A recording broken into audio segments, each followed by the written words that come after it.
In Tajikistan, people value a single, unbroken unibrow. Some end their marriages via text message, and millions leave their hometowns to make a living. Yet few people pay attention to the country's towering mountains, profound ancient culture, and resilient tenacity. What will emerge when poverty, power, and tradition collide in this place? Tajikistan, located in Central Asia, is a small landlocked country surrounded by Afghanistan, Uzbekistan, Kyrgyzstan, and China. Over 90% of its territory is covered by mountains. Locals also regard the thick, naturally connected unibrow on the space between women's eyebrows as a symbol of beauty, health, and tradition.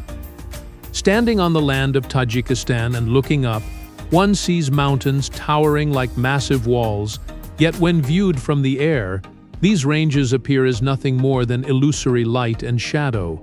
This land is far more than just a place with stunning natural scenery.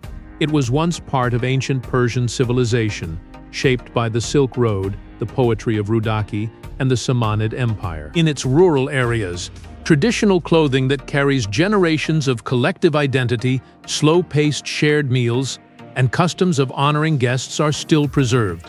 Ancient memories remain vivid within the country's borders, but this place also holds an entirely different face. In this land, where arable land is scarce, poverty has forced a large number of men to travel thousands of miles to work across national borders, and their families rely entirely on the remittances these men send back to make ends meet. This country is always difficult for people to fully grasp. Its magnificent mountain ranges have only worsened the hardships of survival. Deeply rooted local cultures are being eroded by modern pressures, and the people who carry forward this ancient civilization still cannot build a stable future for themselves. Therefore, when you examine Tajikistan, do not only ask why it is beautiful, ask a harder question: how has a country that bears such a heavy history, so much beauty, and so many hardships never lost its own identity? The academic community has generally believed in the past that suffering only shapes state forms. However, this study puts forward that suffering can also penetrate private families and completely rewrite the essential definition of marriage. Bride kidnapping in Tajikistan directly confirms this point. Women are abducted against their will, sent to the groom's family, and forced into marriage. This is exactly the core issue that we will discuss in depth below. Many people mistakenly believe that bride kidnapping is an ancient tradition of the Tajik ethnic group. But this is not the case. Most Tajik people oppose this harmful practice, and local laws have already criminalized it. Nevertheless, poverty, social pressure, and the exorbitant costs of holding weddings have driven this practice underground, making it exceptionally difficult for women to receive legal protection for their marriages. For a long time, many couples have only held a religious marriage ceremony without registering their marriage with the authorities. Once their relationship breaks down, women often find that the marriage they believe to be valid receives no protection under civil law. On this day, the woman, who had stayed behind to care for the family while her husband worked thousands of miles away, received a message from him. When she opened it, there was no money transfer that she had been hoping for. "I miss you. I can't hold on any longer. Let's get a divorce." For immigrant families separated by distance, the money they rely on to make ends meet is transferred through this same mobile phone, and the hurtful messages that tear their relationships apart are also sent via it. What truly shapes the fate of these families are poverty, distance, and long-standing traditions, along with that glowing phone screen. For some families, the hardest part of migration is not watching someone leave. It is waking up every morning knowing they may not come home for years. That is the reality behind Tajikistan's labor migration, with limited opportunities at home. Millions of Tajiks have traveled abroad for work, especially Russia. Most are men. They leave wives, children, parents, and mountains behind because staying can mean earning too little to support the people they love. Cross-border migrant workers leave behind a void in family life. For the men who travel to Russia for work, their wives manage all household affairs alone. The money these men send back is an essential necessity for their families, covering expenses for food, school supplies, medicine, and home repairs to keep their residences. Yet, every remittance comes with a cost. One or more family members must always stay behind. Women often become the ones holding the household together. They work the fields, care for children, look after elderly relatives, manage chores, and face responsibilities that were shared. Yet there is a contradiction. The person carrying so much of the family's work may still have limited control over the money that supports it. So, migration changes more than the economy. Marital breakdown, loss of a parent in childhood, unfulfilled life, aspirations, distorted definitions of home. Despite the nation continuing to function after millions of laborers migrated away, all these burdens were shouldered by an unknown group of left-behind people. They are the most resilient yet most overlooked population. However, when such a large number of men leave their homes to earn a living, another critical question emerges. Who gets to decide what kinds of religious beliefs the people who stay behind are allowed to hold? The vast majority of Tajikistan's citizens are Muslims, and religious belief has long been integrated into daily life, marriage, prayer, and family traditions. Yet the government holds a very different stance on religious expression. The authorities have restricted all foreign religious clothing and religious practices deemed inconsistent with local culture. The headscarf issue has become particularly sensitive, and men who grow long beards have also faced pressure from authorities.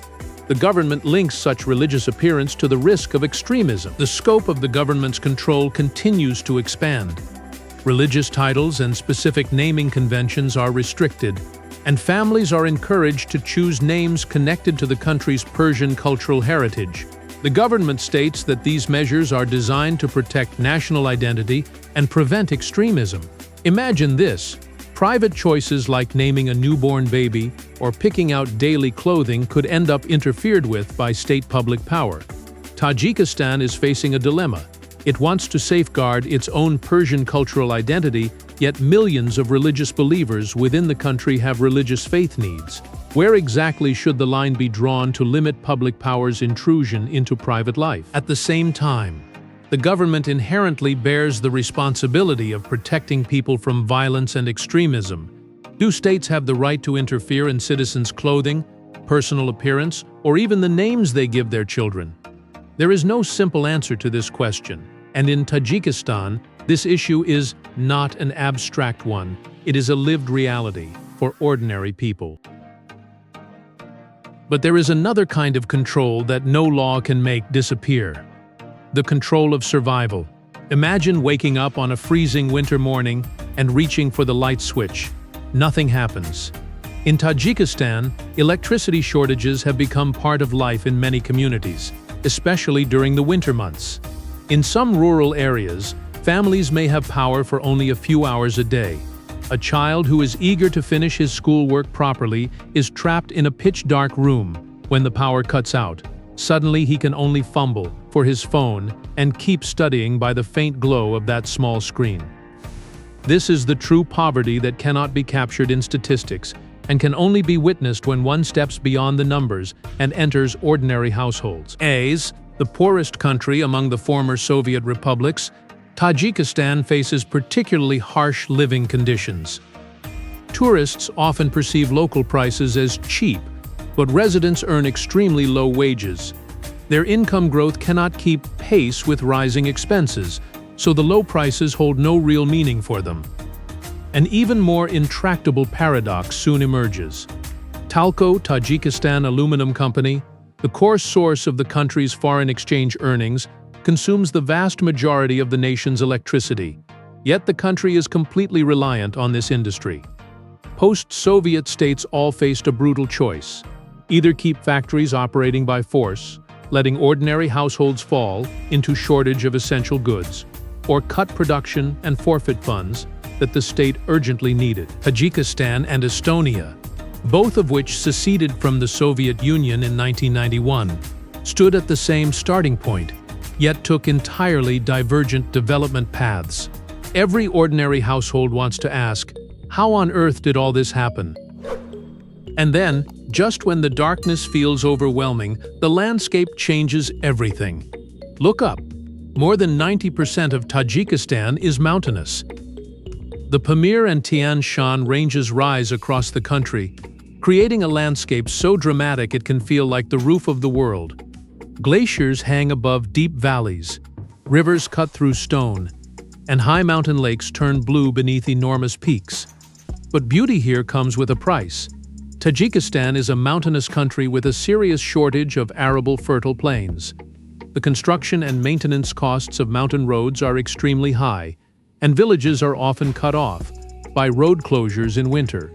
Before its renovation, the Anzob Tunnel was also a high-risk passage due to poor ventilation and high concentrations of exhaust fumes. Yet this very mountainous terrain is precisely the country's greatest development opportunity for the future. Within Tajikistan, snow and glaciers have nurtured large rivers whose water can be used to generate hydropower. While the country once struggled with power shortages in winter, its water resources hold key development potential. These mountainous lands both isolate local populations from other parts of the country and supply water resources that can connect the nation's future to the wider world. When you look at these mountain peaks, do not only focus on their stunning scenery, stop viewing these mountainous areas through the usual aesthetic lens. Take a look at their soil, which is too barren to support farming. The roads that cost millions of yuan to build, and the rivers that scoured downhill. Can this land, which once brought countless survival difficulties, now help our country break through its development bottleneck? Can the mountains that once dragged Tajikistan into poverty really become its core support to escape poverty? The world's tallest flagpole erected in the capital Dushanbe has drawn doubts. Ordinary families are still tightening their belts to cut spending, so why build a giant landmark? The answer lies in the mountain streams and rivers. We will convert the mountainous region's water resources into energy and reverse the role these mountains once played in causing poverty. The Rogan Dam, a large-scale hydropower project in Tajikistan, is designed to increase electricity output and achieve energy independence. It provides core support for the country to alleviate its winter power shortage and serves as a strategic project critical to the nation's future. Yet the connection between this land and the dam site goes far beyond this. In 1911, an earthquake in the Pamir Mountains triggered a landslide that formed a natural barrier across the Bartang River, which in turn created Lake Sarez. Today, the rock walls and debris dam of this lake hold back an enormous volume of water, which has given rise to another paradox. The mountains that can produce energy also pose fatal risks. If the dam collapses, a catastrophic flood will sweep through the downstream areas, threatening communities located far outside the lake region. For this reason, Tajikistan is seeking to gain control over the force that has shaped the country's fate over hundreds of years. Water can cut off villages and claim lives, but it can also supply power to households, industries, and even entire economies. For countries once trapped by mountainous terrain, this natural barrier must be turned into a link that connects to a brand new future. Controlling a country's water sources is one thing, but seizing hold of the entire nation's future is an entirely separate matter. Tajikistan's President Emomali Rahman came to power in 1992, amid the turmoil of civil war. He has held power for more than 30 years, with a firmly established personal authority, and many members of his family have taken up core key positions.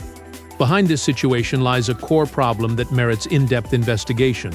When a ruling family monopolizes a country's political power over the long term, what exactly marks the boundary between the state and that ruling family? An international investigative journalism team accused Tajikistan's ruling family of controlling linked economic interests and private wealth, which immediately sparked widespread debate over corruption, transparency, and the distribution of the country's economic gains. Yet, this narrative has never been confined within that country's borders. A quick look at a map shows that Tajikistan borders Kyrgyzstan to the north and Afghanistan to the south. Russia shares a border with China to its east. The two countries are deeply connected through migration, security, and economic ties. China's influence is steadily growing, and it serves as a major creditor and investor for Russia. For small mountainous countries with limited resources, every border, every road, and every loan carries inherent strategic significance. Powerful neighboring countries directly reduce the scope of these small states' decision-making autonomy. The border situation between Tajikistan and Kyrgyzstan remains continuously tense, and disputes over land and water resources have rapidly escalated into a life-or-death issue. At the same time, Tajikistan is trapped in multiple marginal dilemmas. It is squeezed between the major powers of Russia and China, stuck between poverty and development, caught between independence and dependence, and wedged between its own national interests and the geopolitical environment shaped by major powers, facing restrictions on all fronts. Can a country that has endured countless hardships rewrite its own development narrative? We take Tajikistan as a case in point. In recent years, it has achieved economic growth and reduced poverty rates, while the Pamir Highway has also attracted tourists. Yet its development potential extends far beyond the tourism sector. Projects like the Rogan Dam are built on the wager that water resources can be converted into electricity, electricity can support local industries, and those industries can create local jobs, ultimately reducing households' reliance on migrant workers leaving their hometowns to seek work. Yet development never concerns only concrete, roads, and data. Its core is people. For example, Dilshad Nazarov, a Tajikistani athlete, was born into poverty and lacked access to standard training conditions, but he ultimately stepped onto the Olympic arena to compete for his country. Cold statistics alone cannot capture the full picture of Tajikistan. Only individual stories can carry the true, warm meaning of the idea that a starting point does not have to define one's end. Tajikistan is a land where brides rarely have the freedom to choose their own spouses. Marriages often fall apart due to lack of communication. Millions of people leave the country to work as migrant laborers, and high mountains both separate local communities and hide major potential for hydropower development, where government reaches deeply into private life, while ordinary people continue welcoming strangers with remarkable generosity. These are not separate stories. They are one country seen from different sides.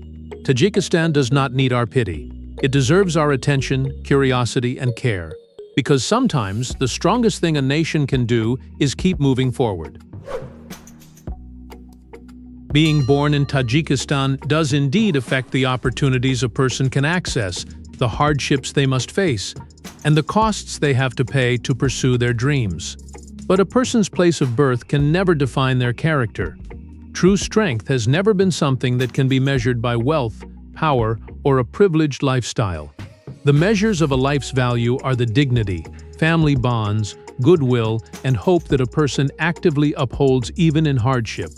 Local experiences in Tajikistan show us, while you may never be able to control the circumstances of your birth, you can always choose what kind of person to become.